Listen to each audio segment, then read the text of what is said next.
ఐబొమ్మ రవి కేసులో సంచలన విషయాలు వెలుగులోకి రావడం జరుగుతోంది. హెచ్డీ సినిమా పైరసీపై ఎట్టకేలకు నోరు విప్పాడు iBomma Ravi.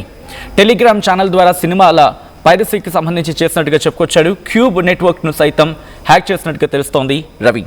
Satellite link hack చేసి హెచ్డీ ఫార్మాట్లో రికార్డ్ చేసినట్టుగా తెలుస్తోంది. ఆ తర్వాత టెలిగ్రామ్లో సినిమాలను విక్రయించాడు రవి. పైరసీ మూవీలకు హెచ్డీ హబ్ పేరిట టెలిగ్రామ్ ఛానల్ని ఏర్పాటు చేయడం జరిగింది. పైరసీ లింక్ అప్లోడ్ చేసి $100 నుంచి $300 వసూలు చేసినట్లుగా గుర్తించారు పోలీసులు. హిట్, థండేల్, కిష్కింధకాండ సినిమాలను శాటిలైట్ లింక్ ద్వారా పైరసీ చేసినట్టుగా ఐబొమ్మ రవి ఇన్వెస్టిగేషన్లు చెప్పుకొచ్చినట్టుగా తెలుస్తోంది. విజువల్స్ మీరు చూడడం జరుగుతుంది. ఆ రోజు పోలీసులు స్వాధీనం చేసుకున్న అతని గ్యాడ్జెట్స్, అలాగే అతని ఐడెంటిఫికేషన్ డాక్యుమెంట్స్, తన ఐడెంటిటీ డాక్యుమెంట్స్ మీరు చూడొచ్చు. రకరకాల డాక్యుమెంట్స్ తన దగ్గర ఉన్నాయి. దాంతోపాటు రకరకాల కరెన్సీస్ కావచ్చు, విదేశాలకు వెళ్ళిన సందర్భంలో తను సంపాదించిన కలెక్షన్స్ కావచ్చు, వాటన్నింటినీ కూడా ప్రస్తుతం పోలీసులు స్వాధీనం చేసుకోవడం జరిగింది. ఇన్వెస్టిగేషన్ చేస్తున్నారు. అతడి గ్యాడ్జెట్స్ అన్నింటినీ కూడా ప్రస్తుతం ఎలక్ట్రానిక్ గ్యాడ్జెట్స్ అన్నింటినీ కూడా సొంతం చేసుకోవడం జరిగింది. ప్రస్తుతం పోలీసులు వాటిని పూర్తిగా ఇన్వెస్టిగేషన్ చేయడం జరుగుతోంది. దాంతోపాటు ఐబొమ్మ రవి నుంచి ఇన్ఫర్మేషన్ తెలుసుకునే ప్రయత్నం చేస్తున్నారు. ఐబొమ్మ రవి కేసులో సంచలన విషయాలు వెలుగులోకి వస్తున్నాయి. హెచ్డీ సినిమా పైరసీపై ఎట్టకేలకు నోరు విప్పాడు ఐబొమ్మ రవి. టెలిగ్రామ్ ఛానల్ ద్వారా సినిమాల పైరసీకి పాల్పడినట్లుగా తెలుస్తోంది. క్యూబ్ నెట్వర్క్ను సైతం హ్యాక్ చేశాడు రవి. శాటిలైట్ లింక్ హ్యాక్ చేసి హెచ్డీ ఫార్మాట్లో రికార్డ్ చేసినట్టుగా తెలుస్తోంది. ఆ తర్వాత టెలిగ్రామ్లో సినిమాలను విక్రయించాడు రవి. పైరసీ మూవీలకు హెచ్డీ హబ్ పేరిట టెలిగ్రామ్ ఛానల్ని ఏర్పాటు చేశాడు. పైరసీ లింక్ అప్లోడ్ చేసి $100 నుంచి $300 వసూలు చేసినట్లుగా గుర్తించారు. హిట్, థండేల్, కిష్కింధకాండ సినిమాలను శాటిలైట్ లింక్ ద్వారా పైరసీ చేసినట్లుగా ఐబొమ్మ రవి పైరసీకి పాల్పడినట్టుగా గుర్తించినట్టుగా తెలుస్తోంది. డీటెయిల్ ఇన్ఫర్మేషన్ అందించేందుకు పవన్ సిద్ధంగా ఉన్నారు. పవన్, ఇంకా పోలీసుల ఇన్వెస్టిగేషన్లో ఎటువంటి విషయాలు బయటపడ్డాయి? ఎస్ సచిన్, ఐబొమ్మ రవి కేసులో కొత్త విభిన్నమైన అంశాలు బయటకు వస్తూ ఉన్నాయి. ఇప్పటి వరకు కూడా అతను పైరసీ చేసిన సినిమాలన్నింటినీ కూడా పోలీసుల ముందు ఇప్పుడు ఒప్పుకుంటూ ఉన్నట్టుగా తెలుస్తూ ఉంది. ఒక పక్క టెలిగ్రామ్ ద్వారా నేను సినిమాలు కొన్నాను, మూవీ రూల్స్ 1 తమిళ MB తమిళ రాకర్స్ నుంచి నేను సినిమాలు కొన్నానంటూ చెప్పుకొచ్చిన రవి ఇప్పుడు కొన్ని ఆసక్తికర విషయాలు బయటపెట్టడం జరిగింది. ఏదైతే క్యూబ్ నెట్వర్క్, ఏదైతే మనం శాటిలైట్ త్రూ ఆ మూవీస్ థియేటర్కి డైరెక్ట్గా క్యూబ్ నుంచి మూవీ లోడ్ అవుతూ ఉంటుంది. సినిమా రిలీజ్ అవ్వడానికి ఒక అరగంట నుంచి 40 నిమిషాలు పడుతుంది ఆ క్యూబ్లో మూవీ లోడ్ అవ్వడానికి. ఆ క్యూబ్లో లోడ్ అయిన తర్వాత ఆ శాటిలైట్ త్రూ ఆ థియేటర్కి రావడం జరుగుతుంది. డైరెక్ట్గా శాటిలైట్ నుంచి రావడం జరుగుతుంది. ఏం సెన్సార్ కట్లు ఉన్నా, మూవీ ఆపాలనుకున్నా అంతా కూడా క్యూబ్ నెట్వర్క్ ఏదైతే ఆఫీస్ ఉందో అక్కడి నుంచే కూడా జరుగుతూ ఉంటుంది కార్యకలాపాలన్నీ కూడా. సో ఈ క్యూబ్ నెట్వర్క్ ఇక్కడ నుంచి మీరు ఒక కోడ్ చెప్తే క్యూబ్ ఆఫీస్ నుంచి ఇది డైరెక్ట్గా థియేటర్ ఓనర్స్ ఆ కోడ్ ఎంటర్ చేసుకో, ఒక OTP ఎంటర్ చేసుకున్నట్టుగా ఉంటుంది. సో ఈ ఇద్దరు కన్ఫర్మేషన్ అయినాక వీరి లావాదేవీలు ఓకే అనుకున్న తర్వాత ఈ క్యూబ్ నెట్వర్క్ నుంచి సినిమా డైరెక్ట్గా వారి థియేటర్కి, వారి కెమెరాస్లో, వారి సిస్టమ్స్కి లోడ్ అవుతూ జరుగుతుంది. డైరెక్ట్గా ఆన్లైన్ అలా ప్లే అవుతూ ఉంటుంది. సో ఐబొమ్మ రవి, ఇమ్మడి రవి ఎవరైతే ఉన్నాడో వీడి నాలెడ్జ్కి పోలీసులే షాక్ అవుతున్నట్టు తెలుస్తూ ఉంది. ఒక పక్క గవర్నమెంట్ పోర్టల్స్ని, అలాగే హైకోర్టు పోర్టల్స్ని ఇవన్నీ కూడా హ్యాక్ చేసిన రవి ఏకంగా డైరెక్ట్ అటాక్ ఈ క్యూబ్ నెట్వర్క్ని అటాక్ చేయడం జరిగింది. హెచ్డీ ప్రింట్ డైరెక్ట్గా 4K సినిమా, 2K సినిమా ఏదైతే మనం స్క్రీన్ మీద చూస్తూ ఉన్నామో అది క్యూబ్ నెట్వర్క్ శాటిలైట్ నుంచి వస్తూ ఉంటుంది. దాన్ని ఎందుకు క్రాక్ చేయొద్దు అన్న విధంగా ఏకంగా డైరెక్ట్గా శాటిలైట్ నుంచి వచ్చే త్రూ ఆ థియేటర్కి వచ్చే లింక్ ఏదైతే ఉందో దాన్ని ఏకంగా హ్యాక్ చేయడం జరిగింది. సో అతను డైరెక్ట్గా వెళ్ళి కెమెరా పెట్టే అవసరం లేదు. అండ్ ఇంకే విధంగా మొన్నటి వరకు కూడా మూవీ రూల్స్ బిగినింగ్ స్టేజ్లో ఏదైతే ఉన్నాడో తన సర్వర్ బిల్డ్ చేసుకోవడం కానీ దానికి కావాల్సిన టెక్నాలజీ లేని సమయంలో ఈ యాడ్స్ ప్రమోషన్ చేసుకుంటూ వచ్చిన డబ్బుల్ని వేరే వెబ్సైట్ దగ్గర సినిమాలు కొంటూ అప్లోడ్ చేసుకుంటూ వచ్చాడు.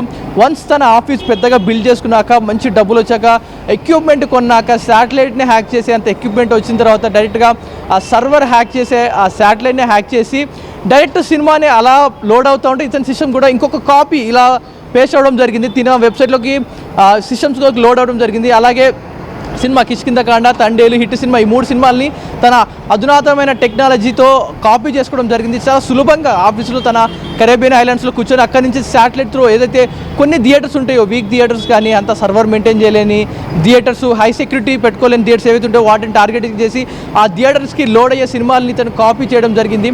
సో వన్స్ కాపీ అయిపోయిన తర్వాత వాటికి ముందు వెనకాల మధ్యలో 1X బ్యాట్కి సంబంధించిన యాడ్లు పేస్ట్ చేయడం, మధ్యలో ఆ 1X బ్యాట్కి సంబంధించిన లేబుల్స్ ఏవైతే ఉంటాయో వాటర్ నెట్వర్క్స్ ఉంటాయి, ఇవన్నీ కూడా యాడ్ చేసుకొని చాలా సునాయాసంగా తన ఐబొమ్మ వెబ్సైట్లో పేస్ట్ చేసుకున్నాడు.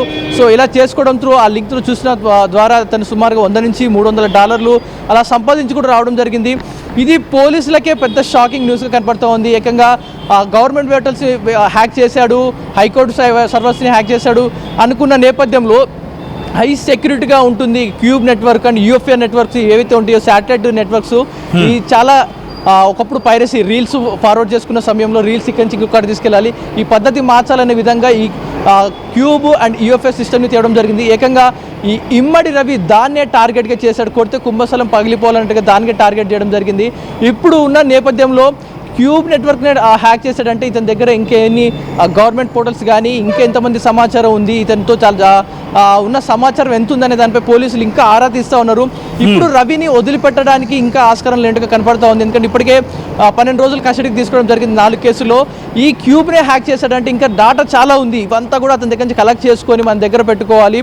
అతని దగ్గర ఉన్న ఏది కూడా క్లూ, అతని దగ్గర ఇన్ఫర్మేషన్ కానీ మన పాస్వర్డ్స్ కానీ వీటితో అతని నాలెడ్జ్లో ఉన్నంత అప్పుడు మనం అన్ని ఏదైతే ఇన్ఫర్మేషన్ ఉందో దాన్ని మనం సెక్యూరిటీ పరంగా మనం చేంజ్ చేసుకొని ఓకే మనం సేఫ్ అనుకునేంత వరకు కూడా రవిని వదిలిపెట్టబోమంటూ కూడా తెలుస్తోంది పోలీసులు. సో రవి ఒక్కొక్క నిజం చెప్తా ఉంటే ప్రజలే కానీ పోలీసులు కానీ విసిపోతూ ఉన్నారు. అంతటి హై టెక్నాలజీ వాడుతూ ఉన్నాడు.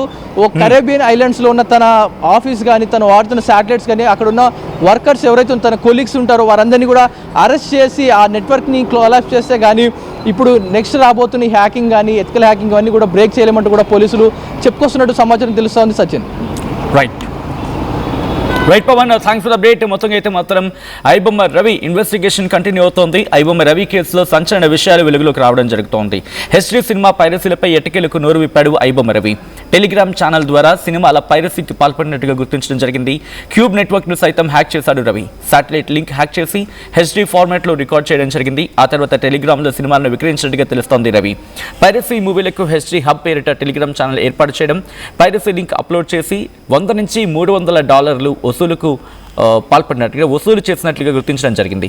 హిట్, థండేల్, కిష్కింధకాండ సినిమాలను శాటిలైట్ లింక్ ద్వారా పైరసీ చేసినట్లుగా ఐబొమ్మ రవి ఆ పైరసీకి పాల్పడినట్లుగా గుర్తించారు పోలీసులు.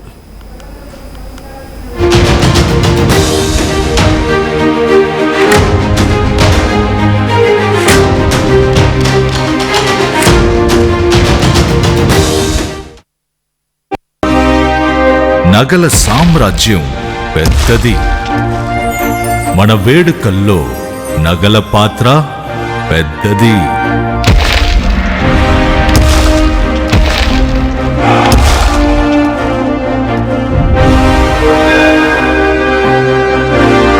నగల్లో మన సంప్రదాయం అది పెద్దది.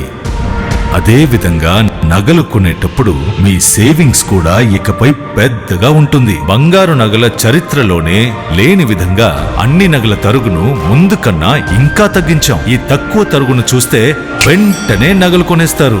డైమండ్ జ్యువెలరీ ధరలు కూడా పెద్ద లెవెల్లో తగ్గించాం. ఇకపై అందరూ డైమండ్ జ్యువెలరీ కొనుక్కోవచ్చు. ఏ ఆఫర్లోనూ పక్కదారి పట్టకండి. Compare compare compare. ఇక్కడికొచ్చి కంపేర్ చేస్తేనే తెలుస్తుంది మీకు ఎంత పెద్దగా డబ్బులు ఆదా అవుతుందో అని. డబ్బులు ఎవరికి ఊరికే రావు. ఒకప్పుడు హైటెక్ సిటీ దగ్గర తక్కువ ధరలో ప్లాట్లు కొనుక్కుని బాగుపడ్డారు. తర్వాత ఓఆర్ఆర్ దగ్గర, ఇప్పుడు అవకాశం త్రిబుల్ దగ్గర వచ్చింది. ఇప్పుడు షాద్ నగర్ వైపు ఉన్న స్వర్గసీమ వెంచర్ లో ప్లాట్ల పండగ వచ్చింది. నూతన వెంచర్ అమేయ రూపంలో అప్రూవ్డ్ ప్లాట్లు, రిసార్ట్ ఫెసిలిటీ, రీజనబుల్ ప్రైస్. ఒక్కసారి ఫ్యామిలీతో విజిట్ చేసి మంచి నిర్ణయం తీసుకోండి. స్వర్గసీమ వారి నూతన వెంచర్ అమేయ.